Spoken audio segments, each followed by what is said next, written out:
بسم اللہ الرحمن الرحیم، اللہ کے نام سے جو رحمان اور رحیم ہے۔ وَلَقَدْ يَسَّرْنَا الْقُرْآنَ لِلذِّكْرِ فَهَلْ مِن مُّدَّكِرٍ۔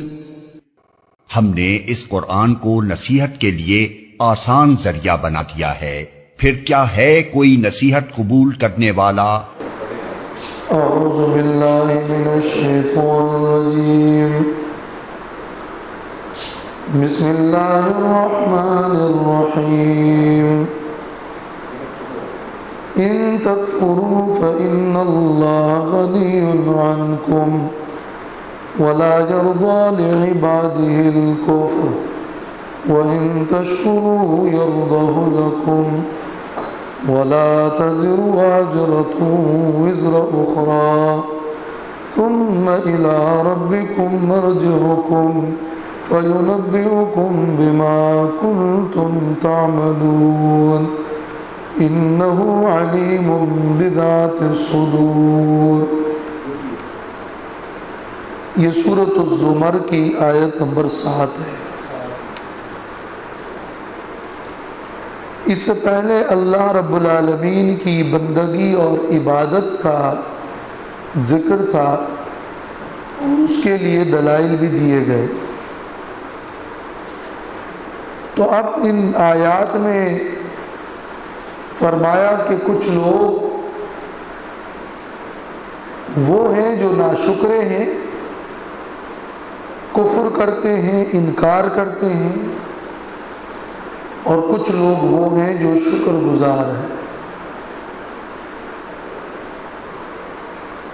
تو اگر تم ناشکری کرو گے اور تم کفر کرو گے تو اللہ تم سب سے بے نیاز ہے۔ اللہ کو کوئی ضرر اور نقصان نہیں پہنچا سکتا۔ البتہ یہ بات ہے کہ اللہ کفر کو پسند نہیں کرتا، اور اگر تم نے شکر کیا تو پھر اللہ راضی ہوگا، اللہ ثواب دے گا، اللہ کے ہاں تمہارا مقام بنے گا۔ ان تکفروا فإن اللہ غنی عنکم، اگر تم کفر کرو گے، ناشکری کرو گے، تو بے شک اللہ غنی عنکم تم سے بے نیاز ہے، اور اللہ پورے عالم سے بے نیاز ہے۔ وَلَا يَرْضَى لِعِبَادِهِ الْكُفْرَ، اور نہیں پسند کرتا اللہ اپنے بندوں کے لیے کفر کو۔ جب اللہ غنی ہے پورے عالم سے تو پھر اللہ کفر سے روکتا کیوں ہے؟ اس لیے روکتا ہے کہ وَلَا يَرْضَى لِعِبَادِهِ الْكُفْرَ، اللہ کفر کو پسند نہیں کرتا۔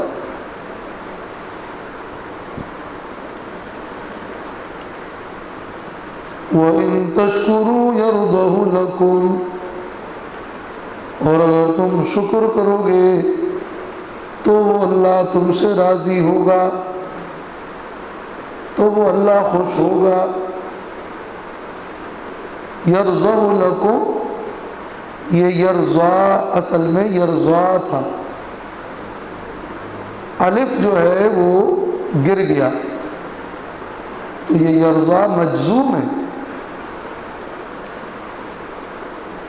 ان شرطیہ ہے اور یہ جواب شرط ہے، اور یرضا یہ حالت جزم میں ہے، اور اس کا اعراب یہ ہے کہ اس میں سے الف گر گیا ہے۔ تو اگر تم شکر کرو گے یرضا لکم، اگر کفر کرو گے تو اللہ بے نیاز ہے، اور اگر شکر کرو گے تو اللہ خوش ہوگا۔ وَلَا يَرْضَى لِعِبَادِهِ الْكُفْرَ، یوں نہیں کہا کہ وَلَا يَرْضَى مِنْ عِبَادِهِ الْكُفْرَ، یا ولا یرضا عن عبادہ الکفر، بلکہ ولا یرضا لعبادہ الکفر، لعبادہ اپنے بندوں کے لیے۔ یہ اس لیے انداز اختیار کیا گیا کہ اسلام کے لانے میں یہ مبالغہ ہے کہ کفر بندوں کے لائق ہی نہیں، یہ بندوں کے حق میں نہیں، بندوں کے لیے نہیں ہے۔ اللہ جس کفر سے راضی نہیں ہے وہ بندوں کے لیے بھی نہیں ہے۔ تو لعبادہ ہی، اللہ تعالیٰ کی دو صفات ہیں، ایک صفت ہے اللہ کی رضا اور ایک ہے اللہ کا ارادہ۔ یہ دو الگ الگ صفات ہیں۔ اللہ کی مشیت اور اللہ کے ارادے کے بغیر تو کوئی کام نہیں ہو سکتا، نہ اچھا نہ برا۔ جو بھی عالم میں ہوتا ہے وہ اللہ کے تکوینی ارادے اور اللہ کی مشیت کے بغیر ممکن ہی نہیں کہ اللہ ہی تمام افعال کا خالق ہے، اور وہ جو ارادہ کرتا ہے وہی ہوتا ہے۔ وَلَا يَرْضَىٰ لِعِبَادِهِ الْكُفْرَ، اللہ اپنے بندوں کے لیے کفر پر راضی نہیں ہوتا۔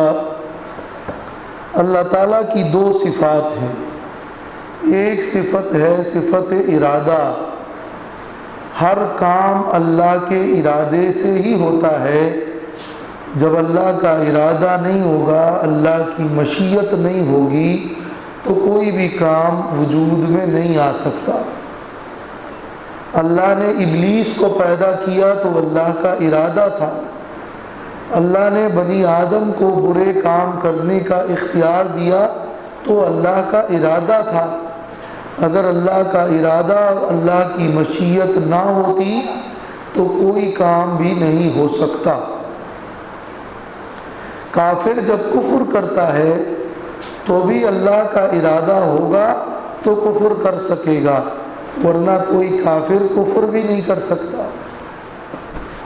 وَمَا تَشَاءُونَ إِلَّا أَن يَشَاءَ اللَّهُ رَبُّ الْعَالَمِينَ۔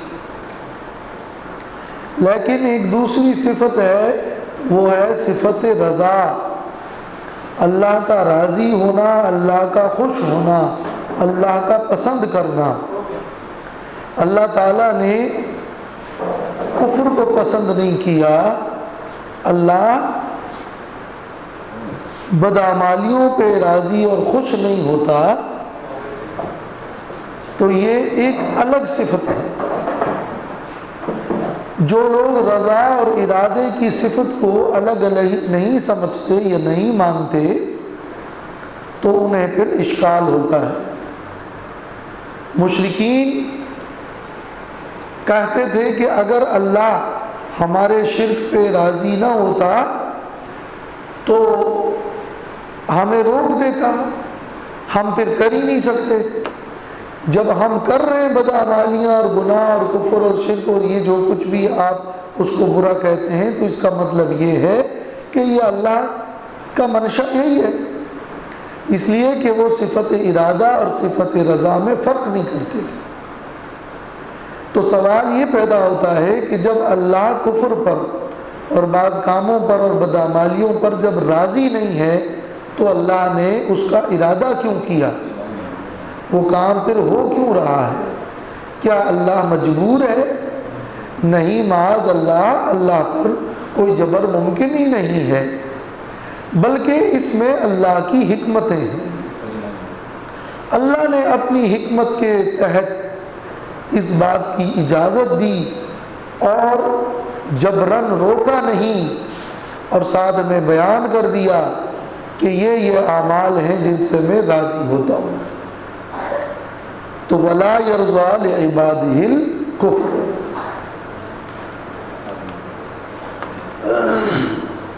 جن کو اللہ گمراہ کرنے کا ارادہ کرتا ہے اس کے سینے کو تنگ کر دیتا ہے۔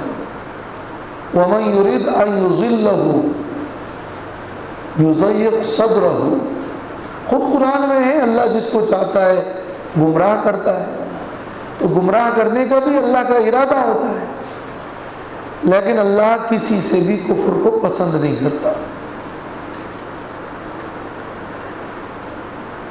یا یوں کہہ لیں کہ ایک اللہ کا ہے ارادہ کونیہ اور ایک ہے ارادہ شرعیہ۔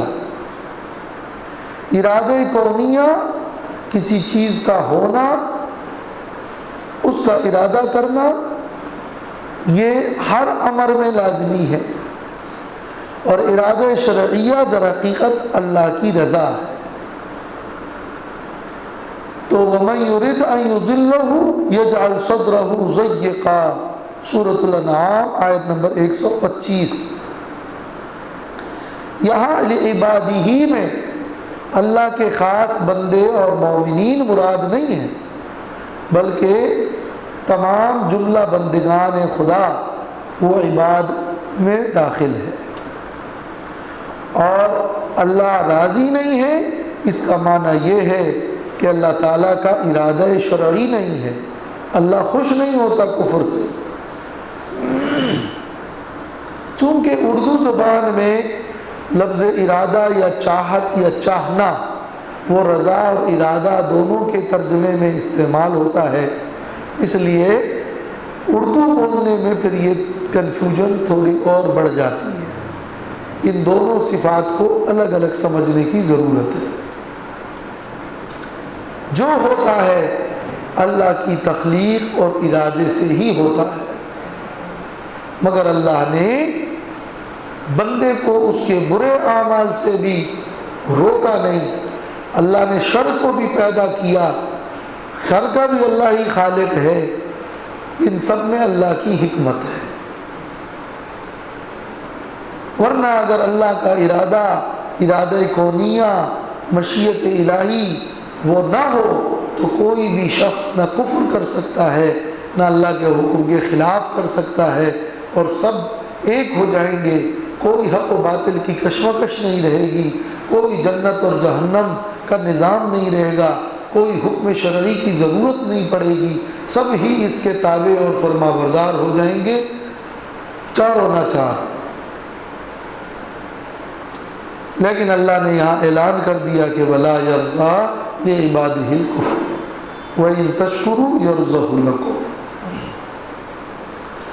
وَلَا تَزِرُ وَازِرَةٌ وِزْرَ أُخْرَىٰ، اور نہیں اٹھائے گا کوئی بوجھ اٹھانے والا بوجھ کسی دوسرے کا۔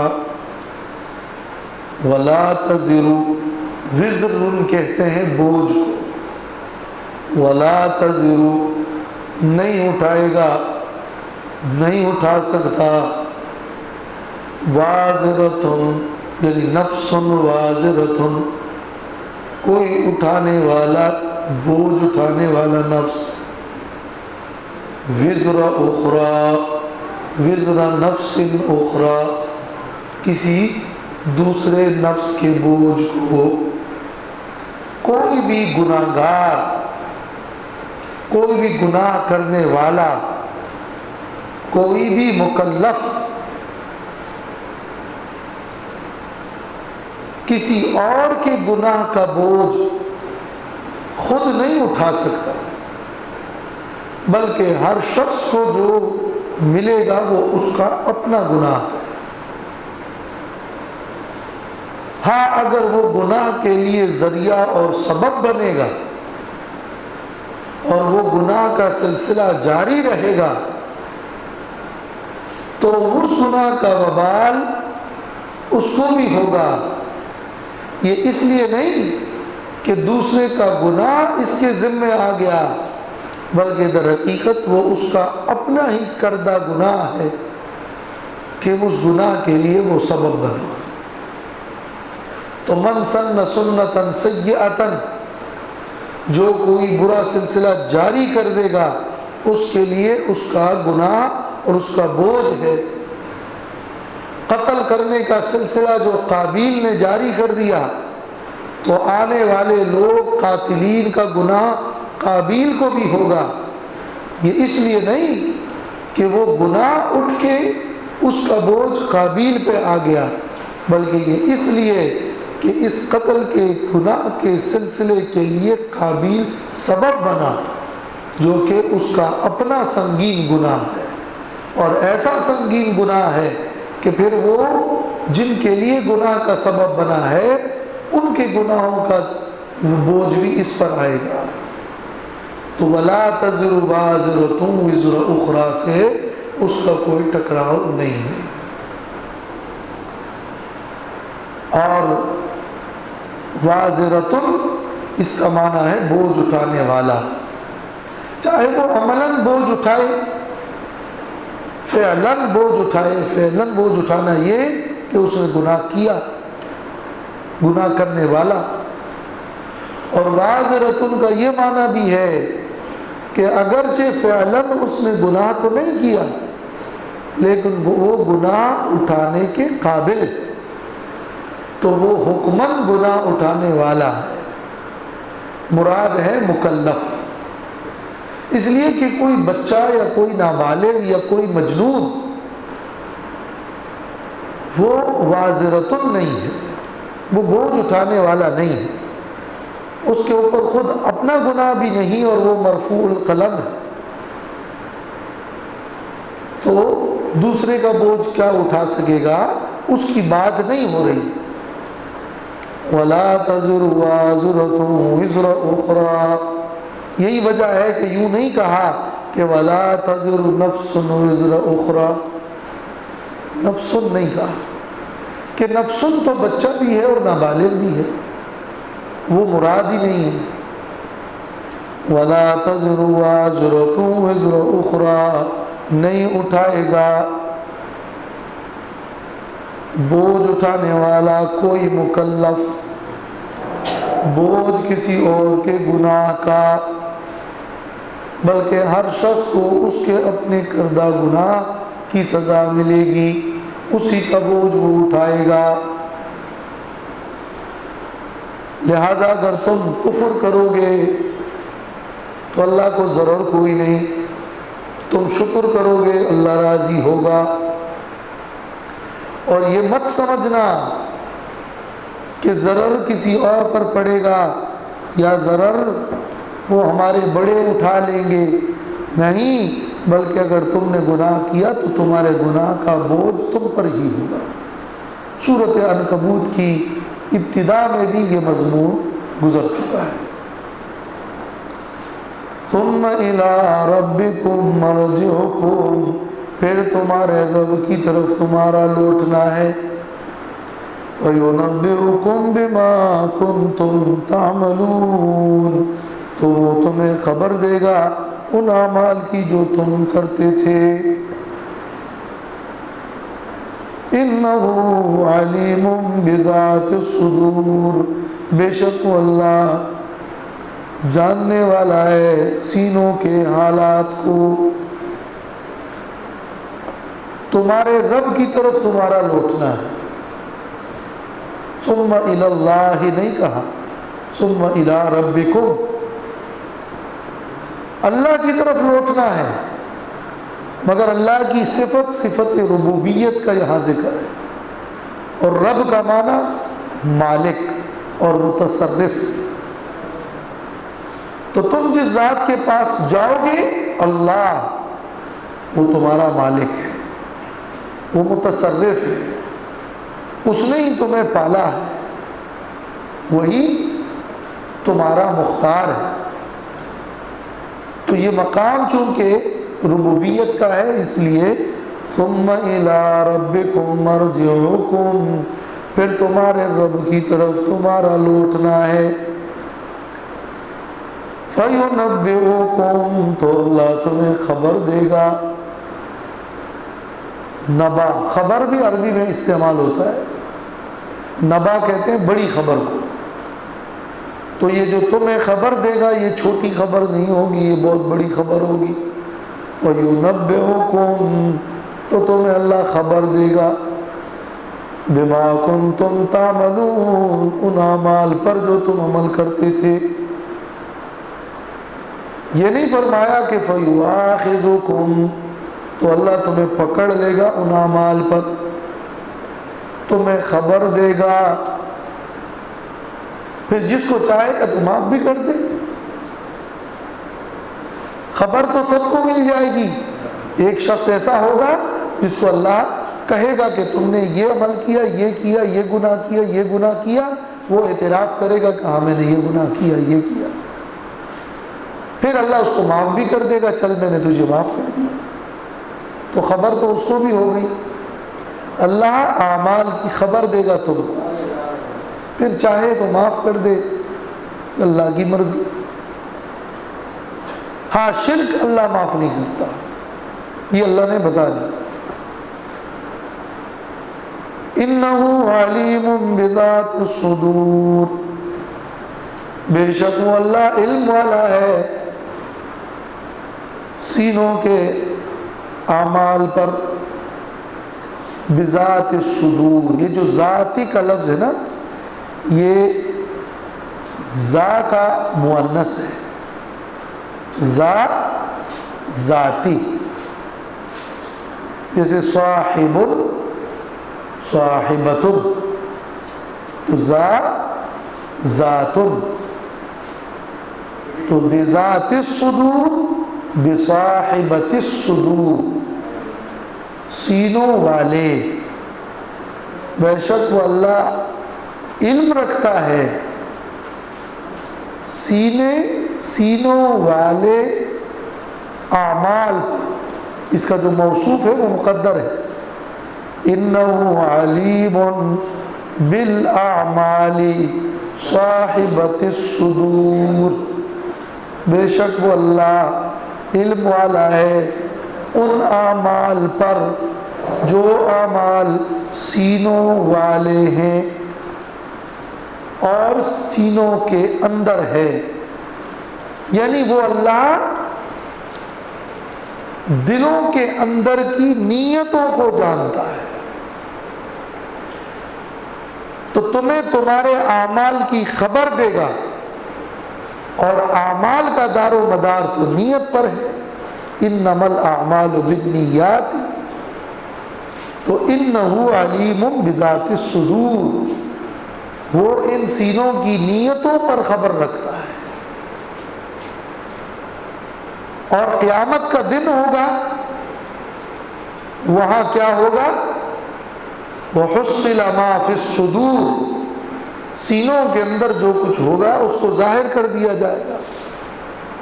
وہاں جو فیصلے ہوں گے وہ دلوں پر ہوں گے، وہ سینوں پر ہوں گے، وہ نیتوں پر ہوں گے، اور دنیا کے فیصلے تو ظاہر پر ہوتے ہیں، باطن پر تو کوئی فیصلے اگر کرنا بھی چاہے تو نہیں کر سکتا، اس لیے کہ باطن کا کسی کو علم نہیں۔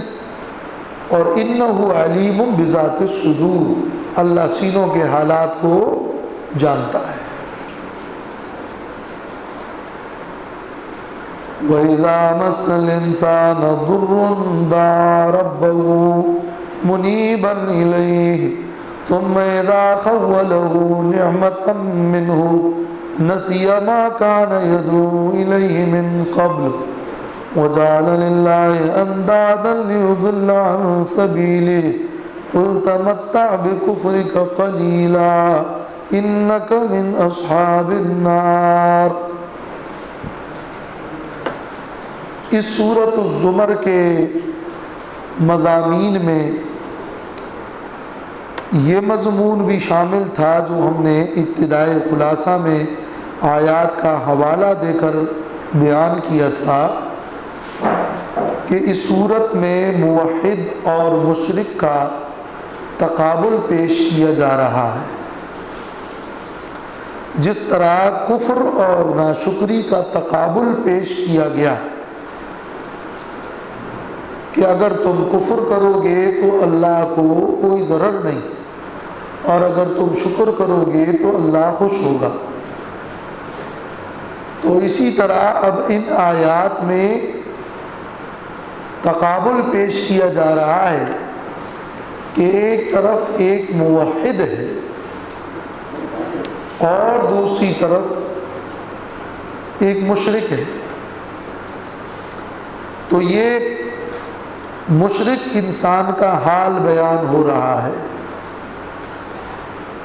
اور وہ حال یہ ہے کہ مشرک انسان کو جب کوئی تکلیف پہنچتی ہے تو وہ اللہ کی طرف رجوع کرتا ہے،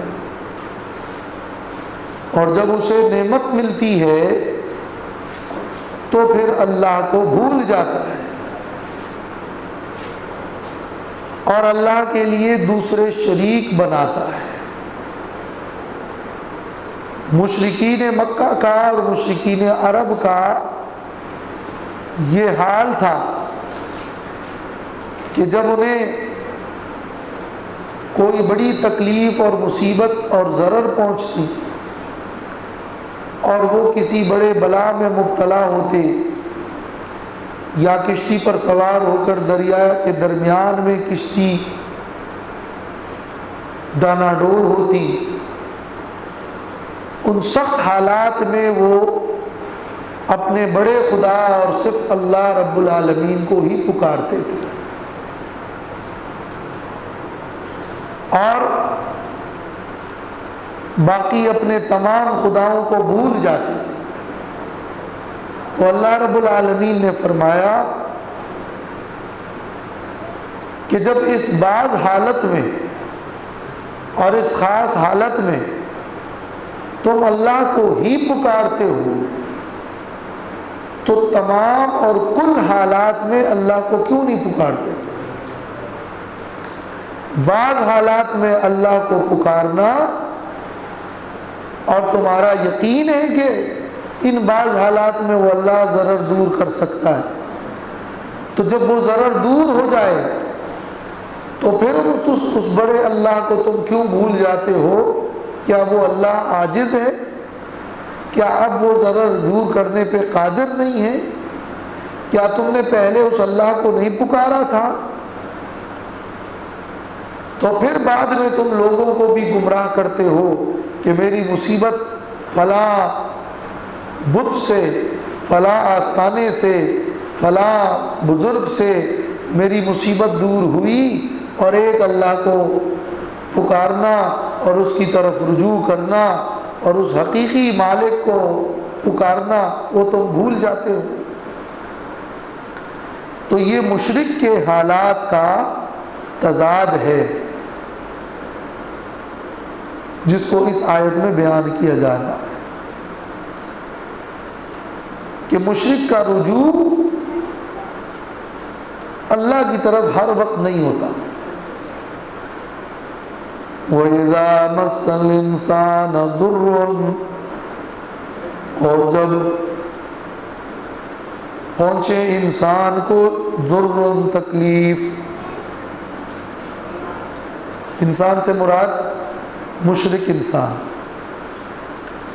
دلیل کیا ہے؟ اگلی آیات میں ہے وَجَعَلَ لِلَّهِ أَنْدَادًا، تو الانسان سے مراد سیاق کے قرینے کی بنا پر مشرک انسان ہے۔ وَإِذَا مَسَّ الْإِنسَانَ ضُرٌّ، جب انسان کو تکلیف پہنچے،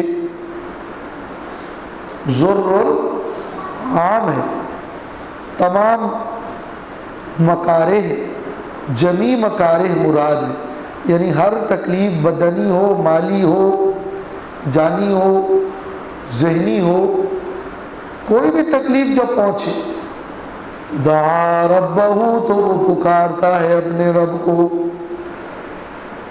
منیباً الیہ، رجوع کرنے والا ہوتا ہے اس اللہ کی طرف، اور ایک اللہ ہی کو پکارتا ہے، انابت کرتا ہے یعنی اخلاص کرتا ہے، توحید کے ساتھ پکارتا ہے۔ ثم اذا خولہ نعمتا منہ، پھر جب عطا کرتا ہے اس کو اللہ نعمت اپنے پاس سے، خولہ اعطاہ وملکہ، تخویل کا مطلب ہوتا ہے عطا کرنا، تو خولہ تفسیر قرطبی میں ہے اعطاہ وملکہ، یقال خولک اللہ الشیء اے ملکک ایاہ، خول معنی ہوتا ہے کسی کو کوئی چیز دینا اور اس کا مالک بنانا، اور اس لفظ تخویل کے اندر نعمت عطا کرنا اور ابتدائی حالت میں نعمت عطا کرنا اور پھر بعد میں رفتہ رفتہ اس کی تربیت اور رعایت کی جائے، تو عطا کرنا ابتدائی پلس اس کے ساتھ تربیت اور رعایت، اس کو کہتے ہیں تخویل، کسی کو کسی چیز کا مالک بنانا اور عطا کرنا، وہ بھی ابتدا میں، جس کی بعد میں رعایت کی جائے، یہ پورا مفہوم ادا ہوتا ہے لفظ تخویل اور خولہ سے۔ ثم اذا خولہ، پھر جب وہ اللہ اس کو عطا کرتا ہے نعمتا منہ، کوئی نعمت اپنے پاس سے بغیر کسی عوض کے، تخویل میں بلا عوض بھی شامل، کوئی مطالبہ عوض کا بھی نہیں، نسی ما کان یدعو الیہ، تو وہ بھول جاتا ہے اس کو جس کی طرف اس نے پکارا، اس کو سے کیا مراد ہے؟ ماں سے مراد یا تو اللہ ہے، نسیہ تو وہ بھول جاتا ہے ماں اس اللہ کو، کان یدعو الیہ جس اللہ کو وہ پہلے پکارتا تھا، اور جس اللہ کو اس نے پہلے پکارا تھا اس اللہ کو وہ بھول جاتا ہے۔ اور لفظ ماں من کے معنی میں بھی مستعمل ہے، یعنی ماں کا استعمال غیر ذوی العقول کے لیے عموماً ہوتا ہے، لیکن کبھی کبھار ذوی العقول کے لیے بھی ماں کا استعمال ہوتا ہے، یہ اس کے عام قاعدے کے خلاف ہے۔ فَانْكِحُوا مَا طَابَ لَكُمْ، جیسے قرآن میں ہے فَانْكِحُوا مَا طَابَ لَكُمْ مِنَ النِّسَاءِ، تو پھر نکاح کرو ان عورتوں سے جو پسند ہو تمہیں، تو مَا طَابَ لَكُمْ میں ماں سے مراد تو عورتیں ہیں، لیکن لفظ ماں کا ایک دوسرا معنی یہ کہ ماں سے مراد وہ ضرر، نسیہ تو وہ بھول جاتا ہے ماں اس ضرر کو، اس تکلیف کو، کان یدعو الیہ جس تکلیف کو دور کرنے کے لیے اس نے اللہ کو پکارا تھا، یدعو الیہ یدعو الی کشفہ، الیہ اس ضرر کے دور کرنے کے لیے جس اللہ کو پکارا تھا وہ اپنی تکلیف بھول جاتا ہے۔ مطلب کیا ہے؟ مطلب یہ ہے کہ وہ اللہ کی عبادت اور اللہ کی طرف گڑ گڑانا اور ایک اللہ کو پکارنا اور ایک اللہ کی توحید پر قائم رہنا اور اخلاص کرنا، اس مضمون کو پھر وہ بھول جاتا ہے، اس لیے کہ اس کا ضرر دور ہو گیا اور اس کا مطلب ہو گیا۔ اذا خولہ نعمتا، یہ جو ضرر دور ہو گیا یہ بھی نعمت ہے، اور یا یہ کہ وہ مزید بھی نعمت مل جائے، صرف یہی نہیں کہ وہ ضرر دور ہو، مزید انعام بھی ملے۔ بعض مفسرین کہتے ہیں کہ یہ تو اس زمانے کے مشرکین کا حال تھا کہ وہ جب بڑی تکلیف پہنچتی تو اللہ کو پکارتے، آج کے مشرکین کو بڑی تکلیف پہنچتی ہے تو بھی اللہ کو بھول چکے ہوتے ہیں، مخصوص حالات میں بھی غیر اللہ کو پکارتے ہیں، تو یہ اس اعتبار سے تو آج مزید ذبح حالی ہے کا دور ہو گیا. وَجَعَلَ لِلَّهِ أَنْدَادًا اور وہ بناتا ہے اللہ کے ساتھ شریک. لِيُضِلَّ عَنْ سَبِيلِهِ تاکہ وہ گمراہ کر دے لوگوں کو اللہ کے راستے سے. جب تکلیف دور ہو گئی پھر اللہ کے ساتھ دوسروں کو شریک ٹھہرایا، اور اوروں کو بھی وہ یہی دعوت دیتا ہے کہ مجھے فلاں آستانے سے شفا ملی، فلاں جگہ سے جو ہے وہ غیب دان تھا، فلاں اختیار رکھتا تھا، فلاں کے ہاتھ سے اولاد ملی، فلاں کے ہاتھ سے رزق میں برکت ہو گئی، فلاں فلاں کو کر کے غیر اللہ کی طرف وہ نسبت کرتا ہے اور ایک اللہ کو بھول جاتا ہے. تو اور لوگ بھی اللہ کو بھول جاتے ہیں، تو وہ ذریعہ گمراہی کا بنتا ہے. تو لیضل عن سبیلہ، لیضل کے اندر یہ جو لام ہے، یہ لام اس کو کہتے ہیں لام عاقبت، یعنی وہ شریک ٹھہراتا ہے تو خود بخود انجام یہی ہو جاتا ہے. جیسے سورۃ قصص میں گزرا ہے کہ فَالْتَقَطَهُ آلُ فِرْعَوْنَ، فرعونیوں نے موسیٰ علیہ السلام جس صندوق میں تھے اس صندوق کو اٹھایا. لِيَكُونَ لَهُمْ عَدُوًّا وَحَزَنًا تاکہ یہ بچہ ان کے لیے دشمن اور غم بن جائے. تو دشمن اور غم بن جانے کا تو ان کا ارادہ نہیں تھا، ارادہ تو یہ تھا کہ عسیٰ ان ینفعنا او نتخذہ ولدا، ہم ان کو تو اپنا ولد بنائیں گے، اور وہ تو خوش ہو گئے.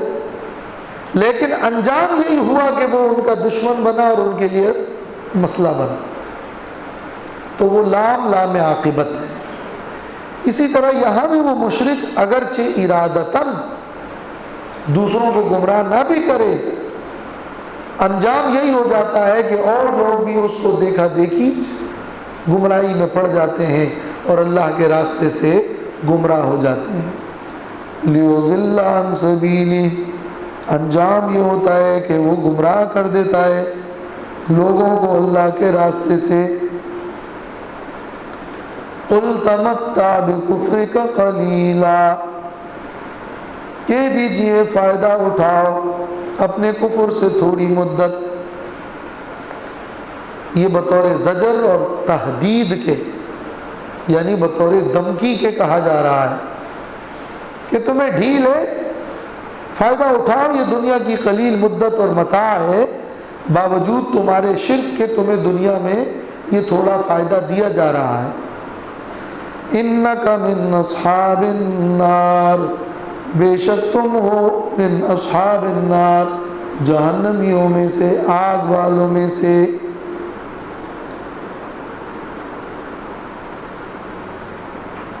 آگے آیات میں پھر اس کے تقابل میں علم اور علماء کی فضیلت ہے. وآخر دعوانا الحمدللہ.